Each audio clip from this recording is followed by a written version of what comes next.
Kapag pinag-uusapan ang pinakamalapit na samahan sa loob ng BTS, isa sa mga madalas mapansin ng mga fans ay ang relasyon ni Kim Seokjin at Jeon Jungkook.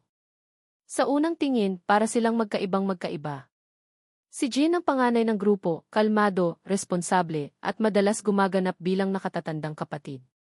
Samantalang si Jungkook naman ang bunso, puno ng enerhiya, mahilig sa hamon, at kilala bilang Golden Maknae dahil sa kanyang iba't ibang talento. Nagsimula ang kanilang samahan noong mga unang taon ng BTS. Bata pa noon si Jungkook nang sumali siya sa grupo. Malayo siya sa kanyang pamilya at kinakailangan niyang mag-adjust sa bagong buhay bilang trainee. Sa panahong iyon, isa si Jin sa mga miyembrong madalas umalalay sa kanya. Bagamat hindi ito palaging ipinapakita sa harap ng kamera, maraming pagkakataon na ikinuwento ng mga miyembro kung paano inalagaan ni Jin ang mas batang mga kasama niya. Habang lumilipas ang mga taon, unti-unting lumalim ang kanilang pagkakaibigan. Maraming fans ang nakapansin kung gaano kakomportable si Jungkook kapag kasama si Jin. Madalas silang magbiro sa isa't isa, magtuksuhan, at gumawa ng mga kalokohan sa likod ng kamera. Ang simpleng mga sandaling ito ang naging dahilan kung bakit marami ang natutuwa sa kanilang samahan.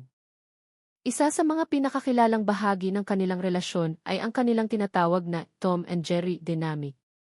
Madalas asarin ni Jin si Jungkook at madalas din namang sumagot ang bunso sa kanyang Hyung.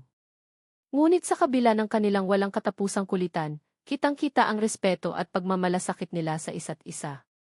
Kapag may seryosong usapan o mahirap na sitwasyon, makikita kung gaano sila nagtutulungan bilang magkapatid.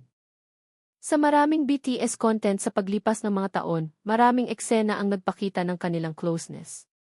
Mula sa mga concert backstage moments hanggang sa mga variety shows at travel content ng grupo, palaging naroon ang kanilang natural na samahan. Hindi nila kailangang pilitin ang kanilang chemistry dahil kusa itong lumalabas sa bawat interaksyon nila. Habang lumalaki ang tagumpay ng BTS sa buong mundo, nanatiling matatag ang kanilang relasyon.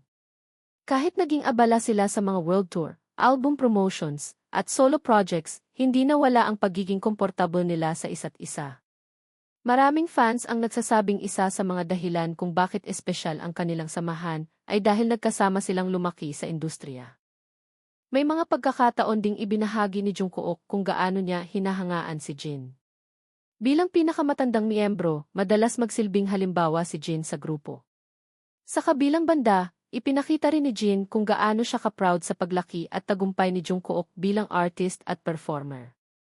Noong panahon ng military service ng mga miyembro, mas naging emosyonal para sa mga fans ang kanilang mga reunion. Matapos makumpleto ni Jin at Jungkook ang kanilang serbisyo, muling nakita ng publiko ang kanilang pamilyar na samahan.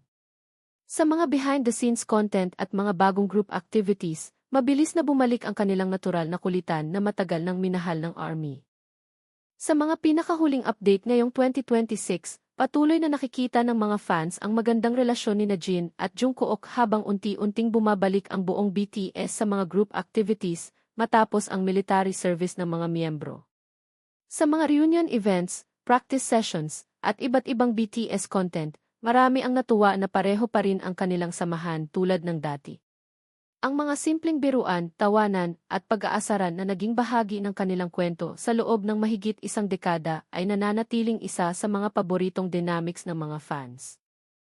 Para sa maraming ARMY, ang relasyon ni Jin at Jungkook ay hindi lamang kwento ng isang Hyung at Maknae. Isa rin itong kwento ng dalawang taong magkasamang lumaki, humarap sa mga pagsubok, nakaranas ng pandaigdigang tagumpay, at nanatiling magkaibigan sa kabila ng lahat ng pagbabago sa kanilang buhay. At sa bawat bagong yugto ng BTS, patuloy na ipinapakita ng kanilang samahan kung bakit isa ito sa mga pinakaminamahal na pagkakaibigan sa mundo ng K-pop.